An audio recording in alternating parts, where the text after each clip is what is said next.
Hello বন্ধুরা, news পেপারে একটি প্রতিবেদন বেরিয়েছে, সেই নিয়ে আপনাদেরকে আপডেট দেবো। খুবই গুরুত্বপূর্ণ একটি বিষয়, যেখানে স্কুলগুলোতে ছাত্রছাত্রীদের সংখ্যা কিন্তু কম, মানে হাজিরা কম, পরীক্ষায় বসতে দিল না কিন্তু স্কুল। খুব গুরুত্বপূর্ণ একটা পদক্ষেপ। আজকের দিনে দাঁড়িয়ে এইরকম পদক্ষেপ নেওয়াটাই দরকার।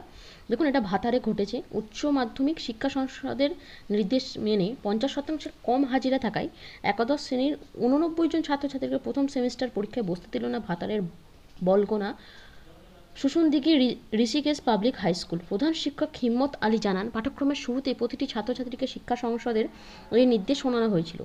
একাদশ শ্রেণীতে স্কুলে কলা ও বিজ্ঞান বিভাগ মিলে 180 জন ছাত্রছাত্রী আছে।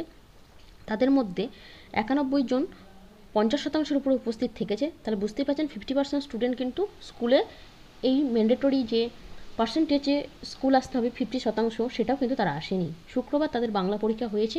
চলতি বছর থেকে সেমিস্টার পদ্ধতি চালু করেছে উচ্চ মাধ্যমিক শিক্ষা সংসদ। আপনারা জানেন, ন্যাশনাল এডুকেশন পলিসি থেকে এটা কিন্তু চালু হয়ে গেছে। একাদশ ও দ্বাদশ শ্রেণী মিলিয়ে মোট 4টি পরীক্ষা দিতে হবে পরীক্ষার্থীদের। স্কুল পরিচালন সমিতির সভাপতি প্রবীর পাঁজা বলেন, বিষয়টি নিয়ে স্কুল কর্তৃপক্ষের তরফে অভিভাবকদের উপস্থিতিতে আলোচনার মাধ্যমে সিদ্ধান্ত নেওয়া হয়েছিল।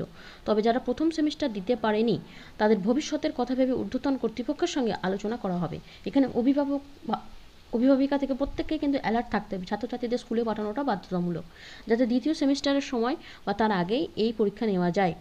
এদিকে ভাতার মাধব পাবলিক হাই স্কুল, এরুয়ার বিএমডিপি ইনস্টিটিউশনের মতো স্কুলগুলিতে একাদশ শ্রেণীর সকল পড়ুয়াদেরই পরীক্ষায় বসার সুযোগ দেওয়া হয়েছে। এক্ষেত্রে স্কুল কর্তৃপক্ষের যুক্তি, গ্রামীণ এলাকায় অনেকেই 50% উপস্থিত থাকতে পারে না, তাই তাদের এই সেমিস্টারে সতর্ক করেই ছেড়ে দেওয়া হয়েছে।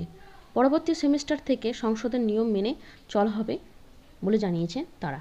অর্থাৎ এবারে একটু ছাড় দেওয়া হচ্ছে প্রথমবার বলে, এরপরে কিন্তু আর কোনো ছাড় দেওয়া হবে না। তাই বিষয়টি কিন্তু খুবই গুরুত্বপূর্ণ। এইভাবে যদি চলে তাহলে ছাত্রছাত্রীদের স্কুলমুখী করা যাবে এবং তারা প্র্যাকটিক্যাল ছাড়া অনেকেই আসতে চায় না। ম্যাক্সিমাম ক্ষেত্রে দেখা যাচ্ছে স্কুলের প্রতি অনীহা বেড়েছে। প্রাইভেট টিউশন পড়েই পরীক্ষার দিনগুলোতে স্কুল যাওয়াটাই এখন যেন একটা ট্রেন্ড হয়ে দাঁড়িয়েছে। যাই হোক, এই ধরনের আপডেট আপনাদেরকে শেয়ার করে দিলাম। পরবর্তী ভিডিওতে শিক্ষা ও চাকরি সংক্রান্ত আরও বিস্তারিত আপডেট নিয়ে আসবো।